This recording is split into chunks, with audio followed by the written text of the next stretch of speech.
오늘 주기도문 강의 세 번째 시간입니다. 오늘 이 시간에 하나님이 우리와 함께 하시는 걸 믿습니다. 왜냐하면 하나님이 그렇게 약속을 하셨기 때문에 그렇습니다. 너희가 내 이름으로 두세 사람만 모여도 내가 너희와 함께 하리라. 그러기에 예수의 이름으로 선포된 이 예배 자리에 우리 하나님께서 이 시간 함께 하시는 줄로 믿습니다. 우리 예수님이 이렇게 말씀하셨습니다. 누구든지 영과 진리로 이게 좀 뭐가 울리면서 힘은 없고 이게 뭔가 좀 썩 마음에 들지 않는 것 같은 영과 진리로 누구든지 예배하는 자를 하나님이 찾아주신다. 그래서 반드시 이곳에 예수님이 오셔서 예배드리는 우리들을 바라보면서 오늘 예수님이 만날 자를 찾고 계십니다. 그럴 때 우리가 이 시간에 그냥 예수님이 스쳐 지나가는 예배 시간에 잊혀져 버린 존재가 아니라 우리가 예수님을 만나는 축복의 시간이 되기를 바랍니다. 가장 불행한 인생은 예배 때 나와서 예수님을 만나지 못하는 사람이에요. 나를 찾아서 만나 주시겠다. 또 두세 사람만 모여도 내가 너희와 함께 하겠다. 그렇게 약속하신 예수님인데, 그래서 이 자리에 반드시 계시는데 그 예수님을 내가 주님이 원하는 모습으로 찾지 못해서 만날 수 없다면 그것은 참 비극입니다. 오늘 이 시간에 우리가 다 예수님을 만나는 은혜가 있기를 바랍니다. 우리가 예수님을 무엇으로 만납니까? 믿음으로 만납니다. 자, 그런데 이 믿음이라고 하는 것은 크게 두 종류의 믿음이 있습니다. 오늘 여러분들이 말씀을 잘 들으셔서 지금 내 믿음이 어디에 있는지를 살펴보셔야 합니다. 첫 번째 믿음은 내 확신을 믿는 것입니다. 내 소망을 믿는 것이고요. 내 기대를 믿는 것입니다. 내 꿈과 내 앞으로의 어떤 기대, 소망, 이것을 믿는 것입니다. 이런 믿음을 신념이라고 말합니다. 큰 성공을 이룬 사람들이 대부분이 신념이 강한 사람입니다. 그래서 어떤 어려운 난간이 와도 자기 확신을 믿는 것입니다. 잘 될 거야. 이렇게 나가면 반드시 성공할 거야. 또 어려움이 있어도 그래도 달려가면, 노력하면 노력의 값은 지불돼. 이렇게 믿는 거죠. 신념이 강한 사람들이 성공을 합니다. 그래서 이 신념이라고 하는 이 믿음이라고 하는 것도 참 놀라운 일을 합니다. 그런데 이 신념이라고 하는 믿음이 갖고 있는 가장 큰 약점은 약속이 없는 것입니다. 그렇게 잘 될 수도 있지만 안 되는 경우도 있는 거예요. 그래서 대기업 총수들이 그렇게 해서 어느 정도의 성공을 이루었지만 또 얼마 못 가서 그 큰 기업이 한순간에 무너지는 것들을 보게 됩니다. 김우중 회장 같은 경우가 세계는 넓고 할 일은 많다. 이 신념의 사람이었죠. 그런데 그렇게 신념의 사람이었던 그 사람의 기업이 그가 이대로 가기도 전에 다 무너져 버려서 지금 흔적도 없이 사라지고 말았습니다. 신념의 문제가 바로 이런 것입니다. 근데 이 신념보다 훨씬 더 좋은 믿음의 체계가 있습니다. 그것은 약속을 믿는 것입니다. 사람의 약속은 변질되기 쉬우니까 사람의 약속이 아니라 하나님의 약속을 믿는 것입니다. 이 하나님의 약속을 믿는 믿음, 이것을 신앙이라고 말합니다. 우리가 하나님의 약속을 믿는다고 할 때 오래된 약속이라고 불리어지는 구약이 있고요. 새로운 약속이라고 불리어지는 신약이 있습니다. 그래서 우리가 성경을 믿는 것입니다. 전에는 우리가 신념의 사람이었어요. 자기 확신을 믿는 거예요. 자기의 기대와 자기의 꿈을 믿는 사람이었어요. 그래서 인생을 그렇게 살아왔습니다. 그런데 그런 사람이 이제는 하나님의 약속을 믿는 신앙의 사람으로 바뀌었습니다. 이것이 그리스도인이 되었다라는 말입니다. 자, 그런데 문제는 이런 신앙의 사람이 되었음에도 불구하고 여전히 우리의 믿음이 신념에 거하고 있는 것들을 보게 됩니다. 예를 들어서 이런 것입니다. 하나님을 믿는데 자기 확신으로 믿는 거예요. 예수님은 사랑이셔. 하나님은 사랑이셔. 다 구원하셔. 우리 하나님 좋으신 하나님 다 복줘. 이건 뭡니까? 잘 될 거야. 걱정하지 마. 앞으로 잘 될 거야. 근데 문제는 그렇게 우리가 말하고 믿고 있는 그 믿음에 대한 근거가 뭐냐는 거예요.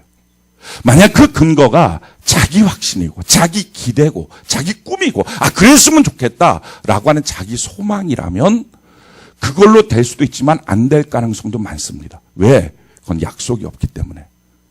과연 내가 믿는 믿음이라고 하는 것이 약속이 있느냐 하는 거예요. 내가 예수 이름만 부르고 또 예수 그리스도 안에 들어왔다고 하고 교회 안에 있다고 하지만 사실은 내 믿음의 체계라고 하는 것이 약속에 근거한 믿음이냐 아니면 자기 확신에 있는 믿음이냐. 그냥 잘 될 거야. 아, 좋은 일이 있을 거야. 멋진 일이 있을 거야. 아, 시간 좀만 지나면 아주 좋은 일이 생길 거야. 이걸 우리가 믿고 있거든요. 근데 정말 이 믿음이 근거가 있냐는 거예요. 만약에 이 믿음이 하나님의 약속에 근거한 것이 아니면 그렇게 안 될 가능성이 훨씬 많습니다. 근데 많은 사람들이 자기의 신념을 믿으면서 교회 안에 들어와서 예배를 드리면서도 신념을 믿으면서 이루어지지 않았다고 해서 낙심하고 좌절합니다. 문제는 예수님을 만나는 것이 믿음으로 만나는데 신념으로 만나는 게 아닌 거예요. 그냥 오늘 하나님 내가 만날 거야. 아마 그냥 내가 열심히 부리면 하나님 만날 거야. 그게 아니라 정말 하나님을 만나는 약속이 있느냐 하는 거예요. 약속에 근거 있느냐. 하나님의 약속에 근거 있느냐. 이것이 중요합니다. 하나님 사랑이십니다. 근데 그 사랑에 대한 하나님의 약속이 있습니다. 그 약속이 뭡니까? 요한복음 3장 16절. 우리 같이 한번 읽어볼까요? 시작. 하나님이 세상을 이처럼 사랑하셨다. 자, 거기까지요. 하나님이 사랑을 하십니다. 그 사랑이 뭐냐?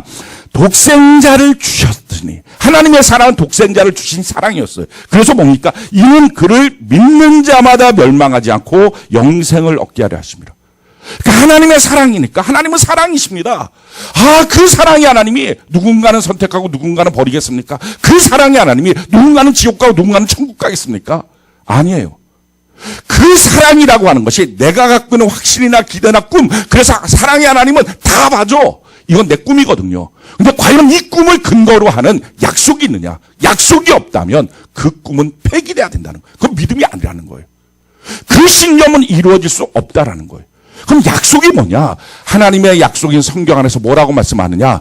하나님이 세상을 이처럼 사랑하사 독생자를 주셨으니 조건이 뭐예요? 이는 저를 믿는 자마다 하나님 안에서 믿음을 갖고 있는 자에게 하나님의 사랑이 이루어진다는 거예요. 믿음이 없는 자에게는 하나님의 사랑이 이루어질 수가 없다라는 거예요.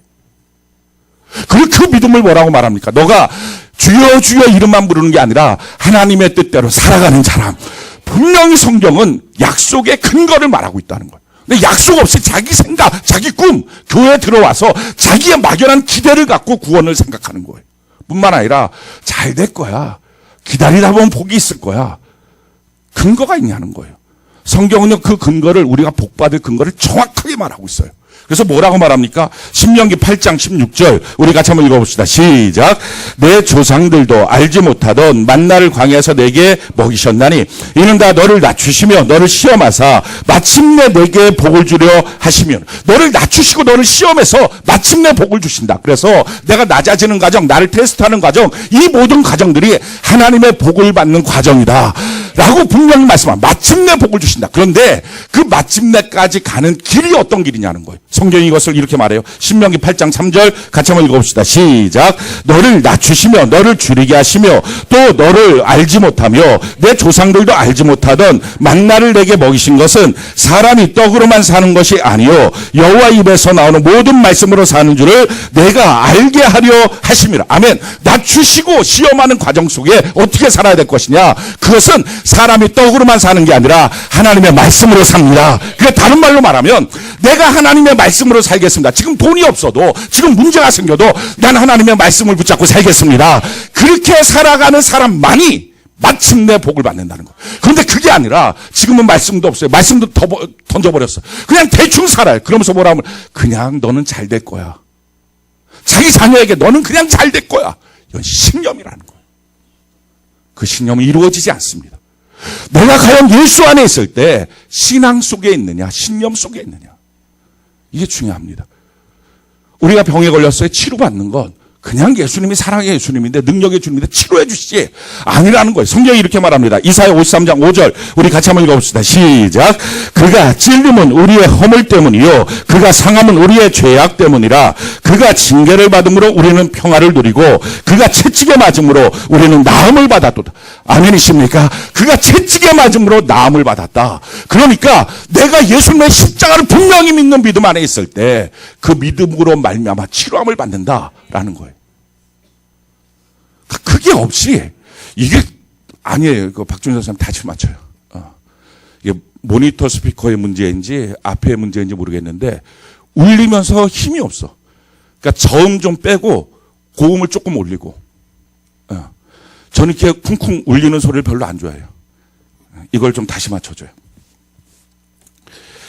우리가 마지막 때에 땅을 어떻게 볼 것이냐. 사람들은 땅은 영원히 있을 거야. 자기 기대, 자기 마음대로 생각을 하는 거예요. 근데 성경 분명히 우리 이렇게 말합니다. 베드로후서 3장 7절 우리 같이 한번 읽어봅시다. 시작. 이제 하늘과 땅은 그 동일한 말씀으로 불사르기 위하여 보호하신 바 되어 경건하지 아니한 사람들의 심판과 멸망의 날까지 보존하여 두신 것이다. 마지막 시대에 불사르기 위하여 있는 것이다. 이 땅은 다 불사름으로 없어질 것이다 라는 것입니다. 그래서 우리 보고 어떻게 살라고 하셨느냐. 베드로서 3장 13절 보니까 우리는 그의 약속대로 의가 있는 곳인 새하늘과 새 땅을 바라보도다. 하나님의 그의 약속대로 새하늘과 새 땅을 우리가 바라봅니다. 그러면서 어떻게 살아야 됩니까? 17절 18절에 그러므로 사랑하는 자들아 너희가 이것을 미리 알았은즉 무법한 자들의 미혹에 이끌려 너희가 굳센 데서 떨어질까 삼가라. 오직 우리 주 곧 구주 예수 그리스도의 은혜와 그를 아는 지식에서 자라나라. 영광이 이제와 영원한 날까지 그에게 있을지어다. 우리가 미혹에 들지 말고 믿음 안에서 자라나야 된다. 분명히 하나님이 우리가 살아가야 될 삶의 모습을 구체적으로 말씀하는 거예요. 근데 그것 없이 하나님의 약속을 바라보지도 않으면서 그저 살아가는 삶의 모습, 이거는 신념의 삶입니다. 내가 지금 예수 믿는다고 하면서 교회 다닌다고 하면서 예배 드린다고 하면서 신념에 사느냐 아니면 신앙에 사느냐. 다른 말로 말하면 내가 지금 무엇을 믿고 있다면, 지금 여러분들이 무엇인가를 믿고 있다면 그 믿음의 근거가 뭐냐는 거예요. 분명한 믿음의 근거를 대지 못하면 신념이에요. 신념은 이루어지지 않는 거예요. 오늘날 수많은 그리스도인들이 자기의 믿음의 근거를 신념에 두고 있어요. 신념에 두고 있으니까 이루어지지 않는 거죠. 시간이 지나도 뭘 해도 이루어지지 않는 거예요. 신념의 근거를 두고 예배를 드리니까 이루어지지 않는 거예요. 과연 나는 신앙의 근거를 두고 있느냐? 자, 이 신앙의 근거를 두면 어떻게 할까요? 하나님의 약속이 있으니까 그 약속 안에 내가 가야 될 순종의 길이 있어요. 그 순종의 길에서 하나님을 기대하는 거예요. 그러니까 당연히 믿음 안에는 순종과 기대가 있는 것입니다. 그러니까 아무것도 안 하고 행위가 없는 상태에서 막연히 좋은 날이 올 거야는 다 신념이에요. 우리가 그리스도 안에서 얼마나 많은 경우에 신념 속에 사는지 몰라요. 성경에 또 이렇게 말합니다. 히브리서 9장 27절에 한 번 죽는 것은 사람에게 정해진 것이요 그 후에는 심판이 있으리니. 예수 믿는 사람들조차도 심지어 죽으면 끝이야 이 생각을 해요. 죽으면 끝이야. 천국 지옥이 있다는 수많은 말을 들어도 죽으면 끝이야. 또는 거기서 한 걸음 더 나가면 죽으면 다 좋은 곳에 가 라고 생각해요. 근데 성경은 말합니다. 죽으면 끝이 아니라 죽음은 새로운 시작이라는 거예요. 무슨 시작? 영원한 세계로서의 시작이에요. 그럼 그 영원한 세계로서의 시작을 하기 위해서는 하나님은 반드시 죽고 나면 심판을 하신다. 모든 사람들이 다른 말로 말하면 하나님 앞에 가서 내가 어떤 삶을 살았는지에 대해서 구체적으로 보고하는 날이 있다는 거예요. 내가 무엇인가 하나님 앞에 이렇게 살았습니다. 그래서 심판을 하시거든요. 판단을 하시거든요.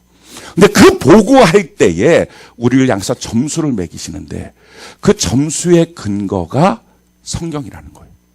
약속을 따라 살았느냐. 그래서 이렇게 말합니다. 요한복음 12장 48절 우리 같이 한번 읽어봅시다. 시작.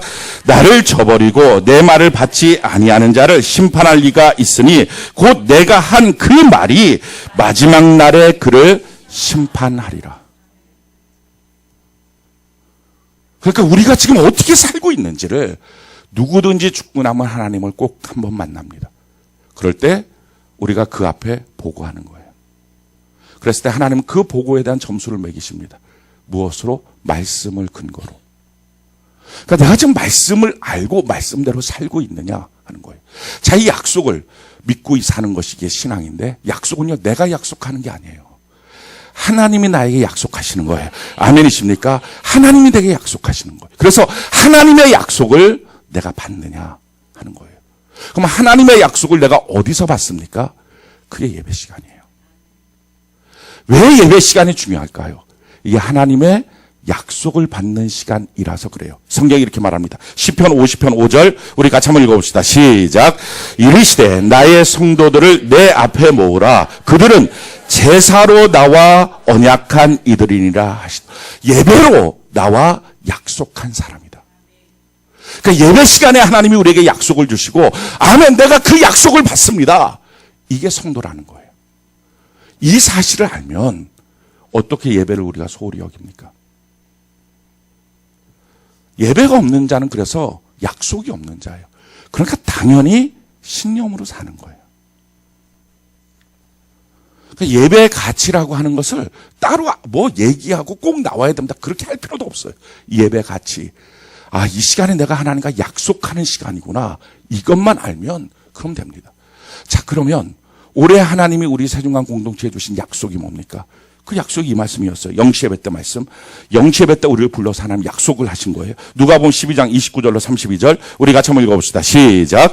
너희는 무엇을 먹을까 무엇을 마실까 하여 구하지 말며 근심하지도 말라. 이 모든 것은 세상 백성들이 구하는 것이라. 너희 아버지께서는 이런 것이 너희에게 있어야 할 것을 아시느니라. 다만 너희는 그의 나라를 구하라. 그리하면 이런 것들을 너희에게 더하시리라. 적은 무리여 무소하지 말라. 너희 아버지께서 그 나라를 너희에게 주시기를 기뻐하신다. 자, 우리의 삶에 어떤 문제가 생겼어요. 그러면 신념의 사람은 어떡합니까? 하나님이 도와주셔. 하나님이 좋은 날 주실 거야. 이게 신념의 사람이에요.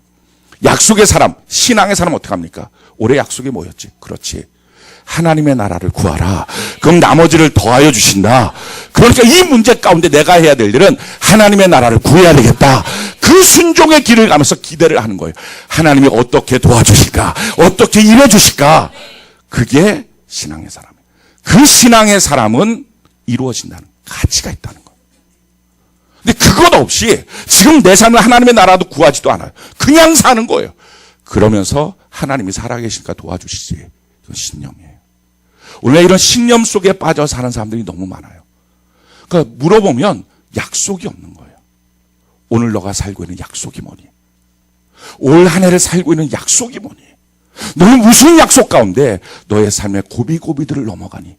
이게 없는 거예요. 이번 주에 약속이 뭡니까?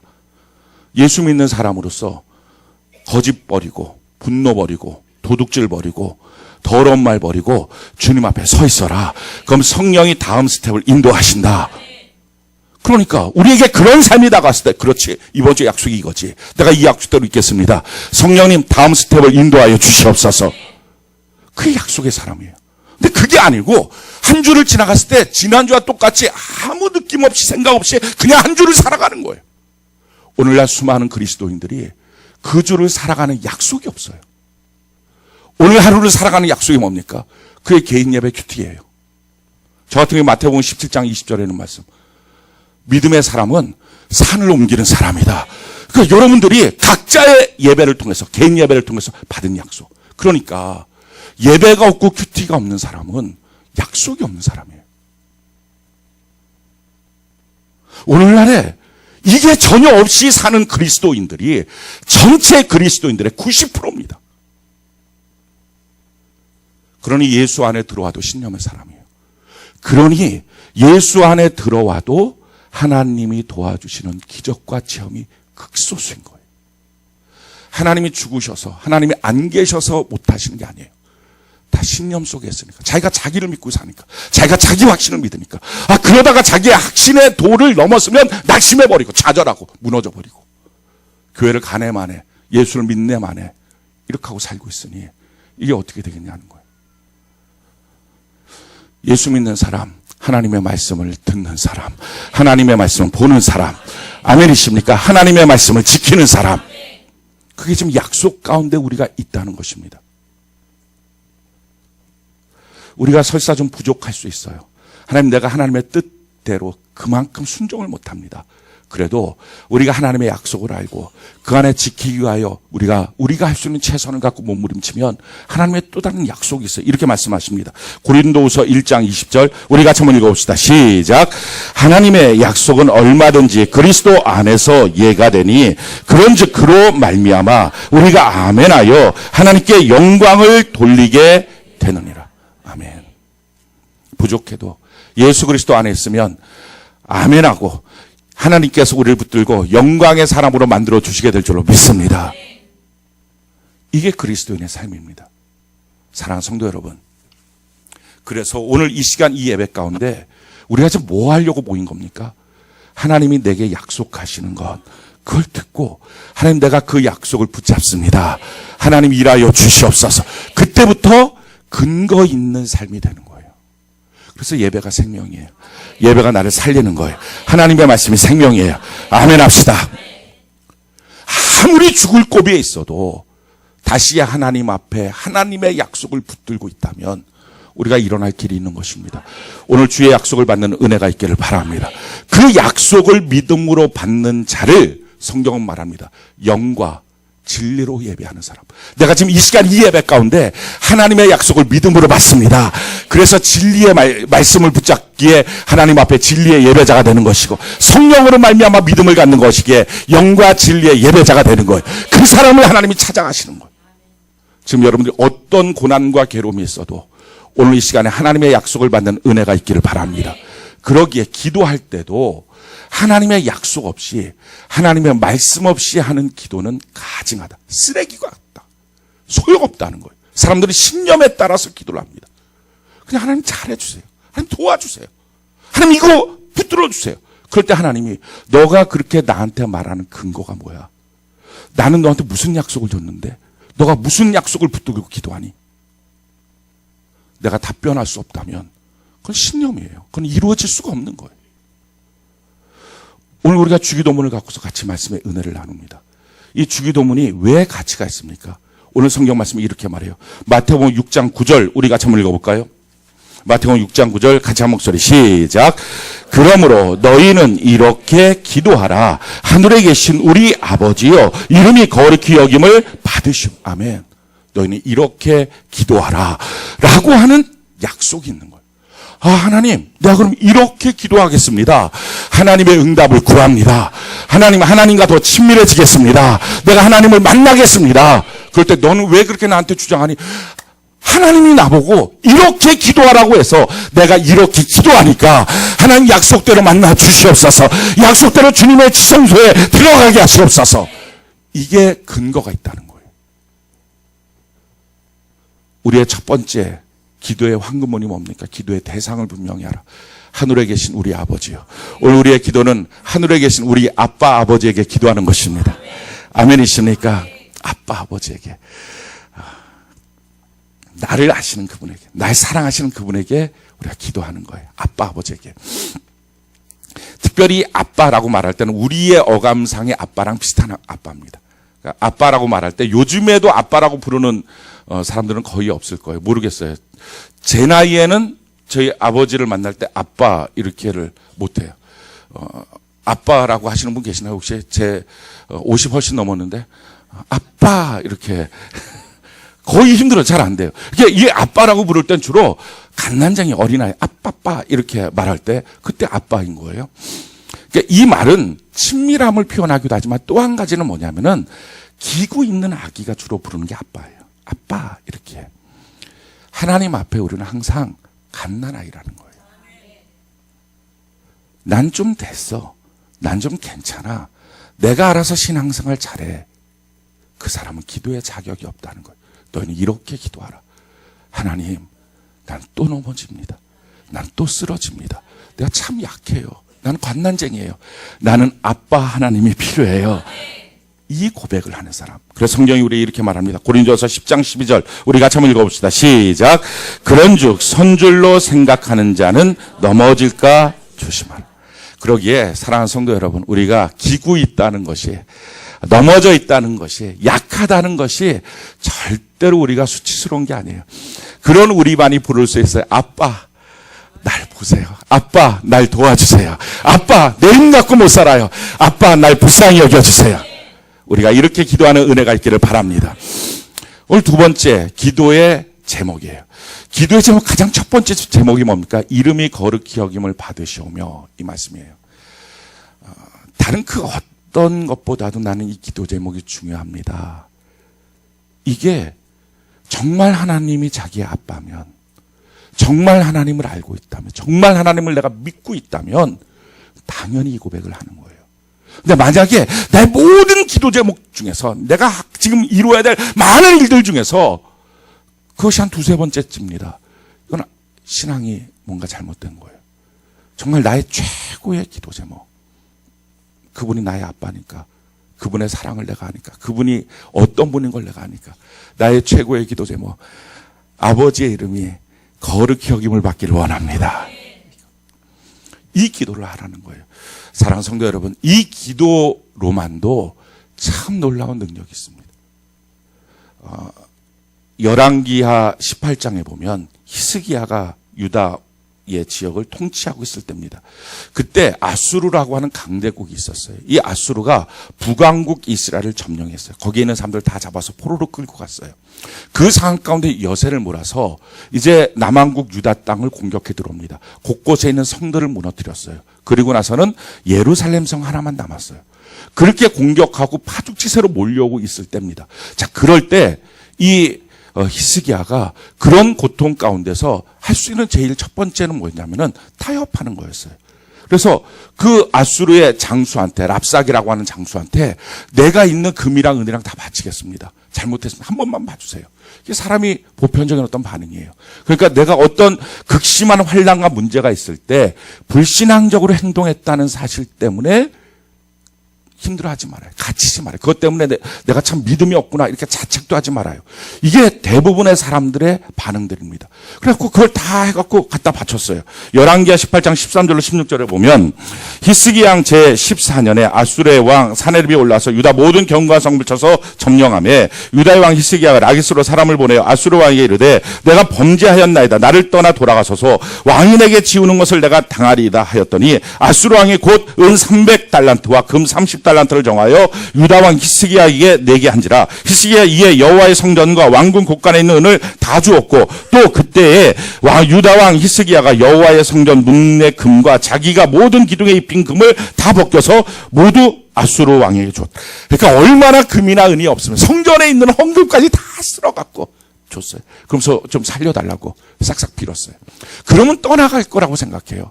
우리가 어떤 문제가 있을 때 어떻게 하든지 그 문제에 대해서 타협을 하고 뭔가 좀 싹싹 빌고 그러면 해결이 될 거라고 생각해요. 가정 안에서 예수 못 믿게 하는 어떤 일들 앞에 그냥 어떻게 싹싹 빌면서 그래 알았어요.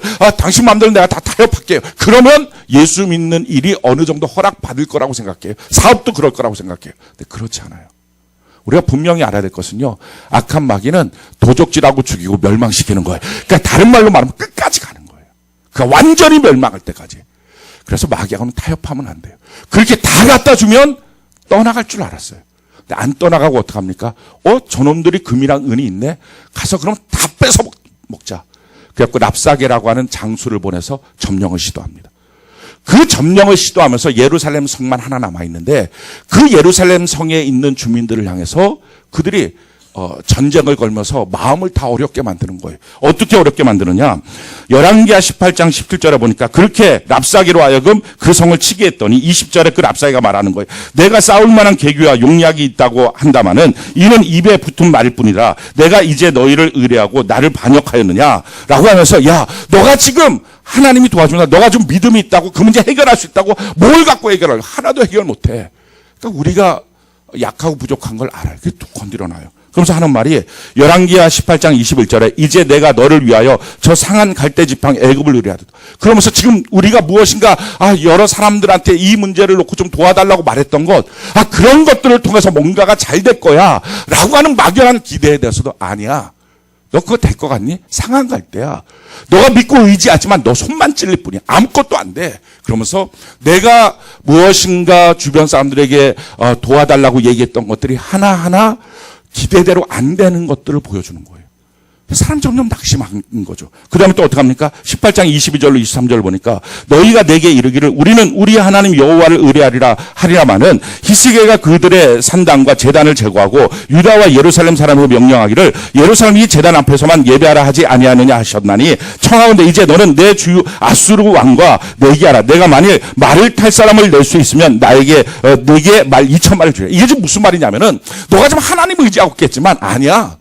그 하나님이 어떤 하나님이야? 우리 신앙생활 때 자꾸 뭐 이거 해라 저거 해라 뭐 큐티해라 예배드리라 힘들게만 하지 않았니? 그리고 그 하나님을 너가 따라왔지만 지금 결국 남은 게 너가 뭐가 있니? 지금 그렇게 말하는 거야. 말 2,000마리를 내주면 그 2,000마리 말을 타고서 우리가 싸우고 쓰는 군사라도 있니? 너 아무것도 없잖아. 약점을 너무 잘 알아요. 마귀야 이게 툭툭 거는 말들, 이 거는 말들이 어디서 있습니까? 우리의 생각 속에 있는 거예요. 내가 사람들한테 도움을 청했어요. 근데 그게 잘 안 되는 거예요. 안 된다는 좋지 않은 소식들을 들려요. 그럼 낙심돼요. 그러고 있는 상황 가운데 자기 믿음이 흔들리는 거예요. 내가 하나님을 이렇게 믿고 따라왔는데 과연 나는 지금 믿고 따라온 결과가 뭐야? 과연 무슨 실력이 있어? 무슨 힘이 있어? 이게 흔들려 버리는 거야. 자, 그 다음 또 뭐라고 말합니까? 열왕기하 18장 25절에 보니까요. 내가 어찌 여호와의 뜻이 아니고야 이제 이곳을 멸하러 왔겠느냐? 여호와께서 전에 내게 이르시기를 이 땅을 올라서 쳐서 멸하라 하셨느냐? 그 다음에 또 막 아무 말 대잔치예요. 그냥 반대로 또 말하는 거야. 야, 하나님의 뜻이 아닌 내가 여기 왔겠느냐? 이게 지금 무슨 말입니까? 죄책감을 건드리는 거예요. 사람이 지금 이런 상황이 몰리고 나면 이상하게 자기의 옛날 죄들이 떠올라요. 자기가 잘못했던 게 떠올라. 그러면 하나님이 나를 이걸로 심판하시나? 이 생각이 드는 거예요. 그럼 마귀가 교묘하게 그렇게 생각 속에 도전하는 거예요. 너희가 죄값이야 라고 말하는 거예요. 물론 죄값이 있을 수 있어요. 근데 기억하십시오. 우리의 모든 죄는 예수의 십자가를 믿고 회개하시기 바랍니다. 그리고 주님 안에 담대하게 믿음으로 서시기 바랍니다. 그럼 해결되는 거예요. 그런데 여전히 이걸 갖고 도전해요. 그 다음 또 뭐라고 말합니까? 열왕기하 18장 30절에 또한 히스기야가 너희에게 여호와를 의뢰하라 함을 듣지 말라. 그가 이르길 여호와가 반드시 우리를 건지실 것이다 라고 말해도 듣지 말라. 그러니까 지도자의 말을 듣지 말라. 지금으로 말하면 예배 가서 목사님 설교를 들으면 하나님 도와주실 거야. 하나님 함께 하실 거야. 분명한 약속의 말씀으로 내게 이렇게 말씀하시지만 그거 믿지 마라. 믿어서 너가 된 게 뭐 있냐? 아무것도 없잖아. 자, 이런 식의 공격들이 있는 거예요. 지금 환경적으로도 너무 어려운데 생각 속에서의 전쟁이 자기가 견디기 어려운 전쟁인 거예요. 사랑하는 성도 여러분, 혹시 지금 여러분들이 이런 상황에 빠져 있습니까? 아니, 지금이 아니더라도 어떤 문제에 봉착만 하면 비슷한 상황의 생각의 도전이 같이 옵니까? 이런 상황 가운데 히스기야가 선택한 것이 이거예요. 무엇을 했느냐? 히스기야 19장 1절로 4절 우리 같이 한번 한 목소리 읽어봅시다. 시작.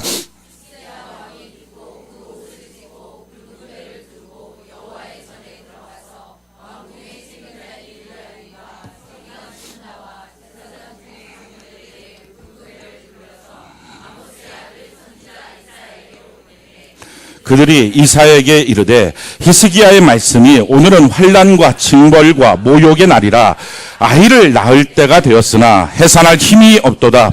랍사게가 그의 주 아수르 왕의 보냄을 받고 와서 살아계신 하나님을 비방하였으니 당신의 하나님 여호와께서 혹시 그의 말을 들으셨을지라.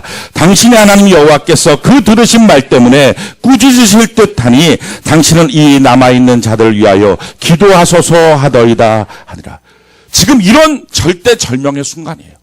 자기 삶이 다 무너진 거예요. 게다가 생각 속에서는 불신앙으로 앞으로 미래에 대한 참혹한 어떤 안 좋은 예상으로 생각 속에서부터 마음이 번잡스러워요. 자, 이런 상황이 있을 때 히스기야가 옷을 찢어버려요.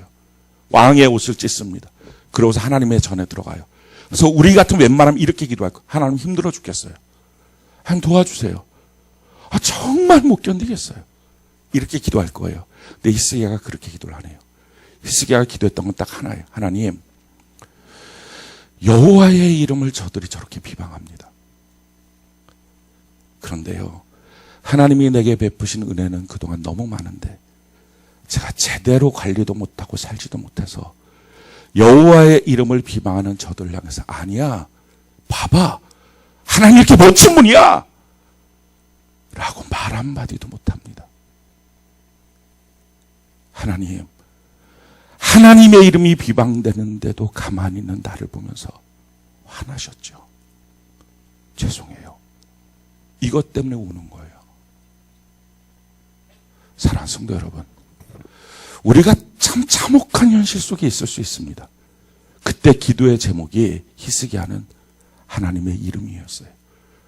나 때문에 하나님의 이름이 땅에 떨어질까 봐, 내가 그 이름을 지키지 못한 이 무능력 때문에 하나님 어떻게 하면 좋습니까? 그래서 하나님 앞에 막 울면서 기도해요. 그때 하나님이 어떻게 합니까? 괜찮아, 울지 마. 내가 도와줄 거야. 하고서 기적 같은 날이 나오는데요. 그 바로 다음날 새벽에 이런 역사가 나타나요.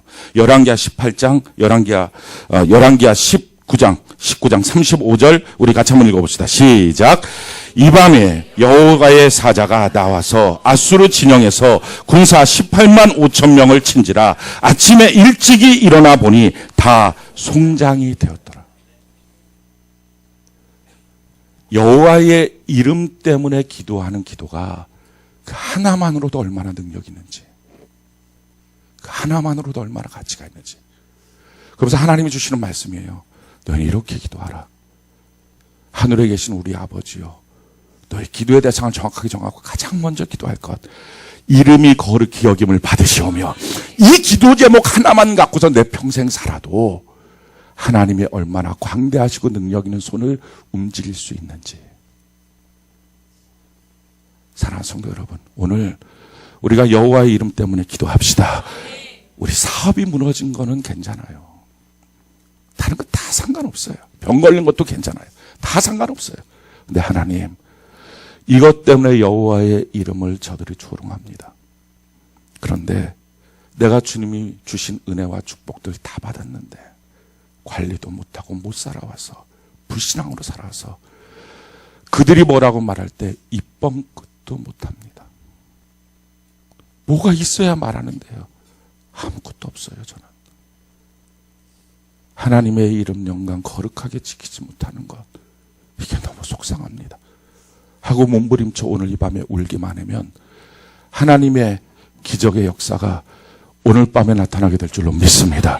이것이 하나님이 우리에게 주신 기도의 열쇠예요. 너희는 이렇게 기도하라. 왜? 우리가 수없는 세월 동안 하나님께 기도했지만 하나님의 손이 움직일 수 없는 기도만 한 거예요. 하나님께서 이렇게 좀 기도하라. 그럼 내 손이 움직여질 거예요. 하나님이 우리에게 주신 최고의 선물, 그것은 바로 하나님의 이름이에요. 예수의 이름이 어떤 능력이 있습니까? 성경이 우리에게 이렇게 말하죠. 요한복음 14장 4절 같이 한번 읽어봅시다. 시작. 내 이름으로 무엇이든지 내게 구하면 내가 행하리라. 그러니까 우리가 예수의 이름 붙들기만 하면 모든 기도에 응답이 있습니다. 사도행전 4장 12절 같이 한번 읽어봅시다. 시작. 다른 이로서는 구원을 받을 수 없나니 천하 사람 중에 구원을 받을 만한 다른 이름을 우리에게 주시느니 없음이라 하였더라. 구원의 이름 예수님입니다. 마가복음 16장 17절 같이 한번 읽어봅시다. 시작.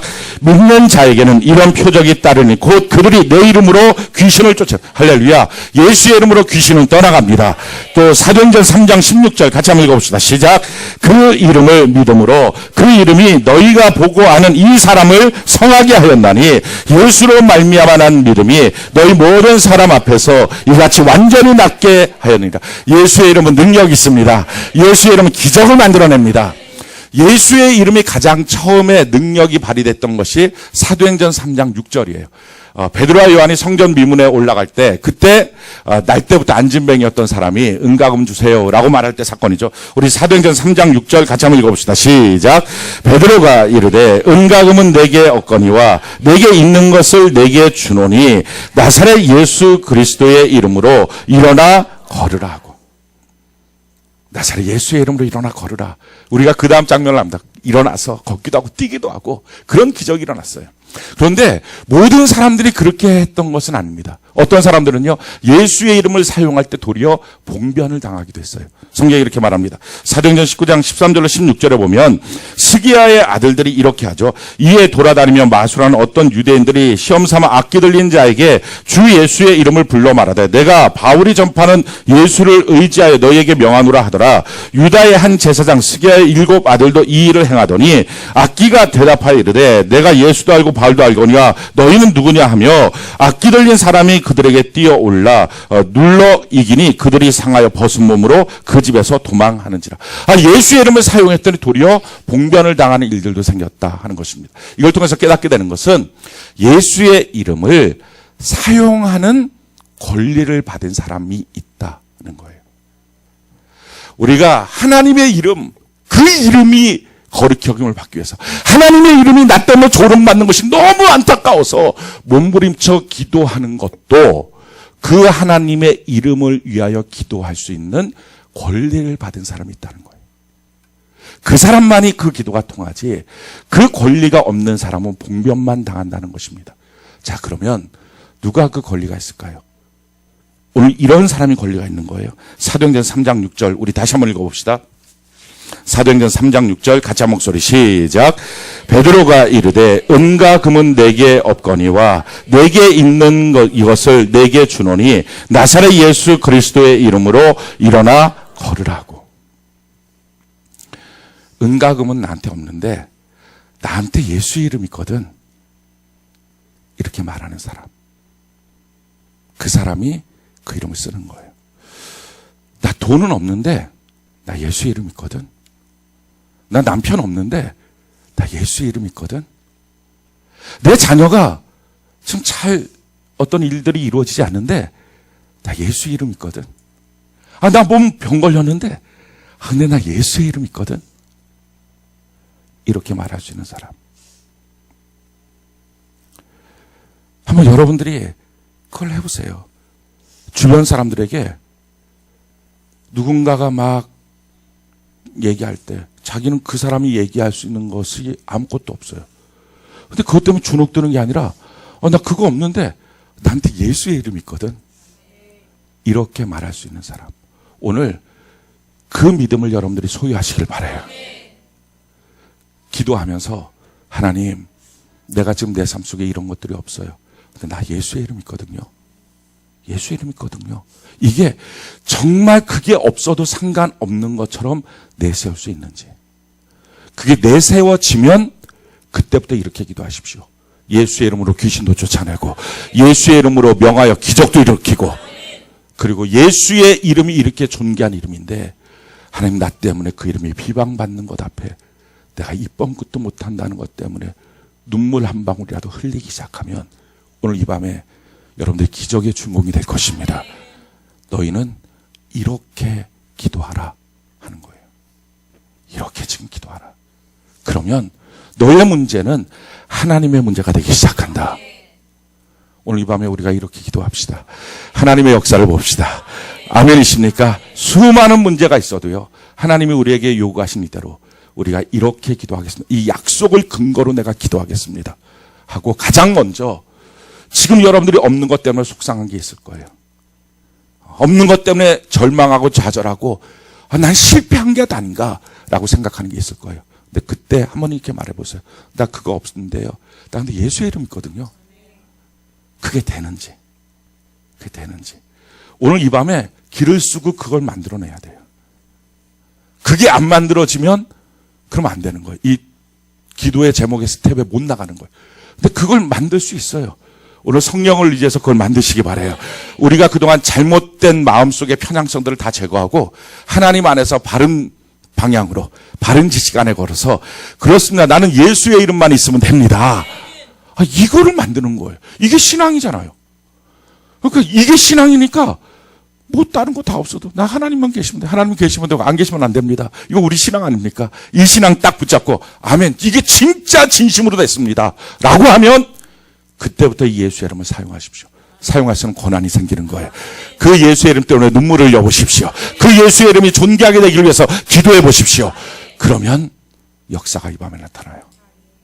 그리고 마지막으로 이제부터는 그 예수의 이름 때문에 하나님의 말씀 앞에 그 이름이 초라해지지 않도록 살아가는 것입니다. 성경이 이렇게 말합니다. 로마서 2장 23절 24절 우리 같이 한번 읽어봅시다. 시작. 율법을 자랑하는 내가 율법을 범함으로 하나님을 욕되게 하느냐. 기록된 바와 같이 하나님의 이름이 너희 때문에 이방인 중에서 모독을 받는다. 하나님의 말씀을 우리가 지키지 않은 것 때문에 이방인들 가운데 하나님의 이름이 모독을 받는데 이제는 우리가 이렇게 살지 않겠습니다. 결심하고 하나님의 말씀대로 살아가는 은혜가 있기를 예수님 이름으로 축원합니다.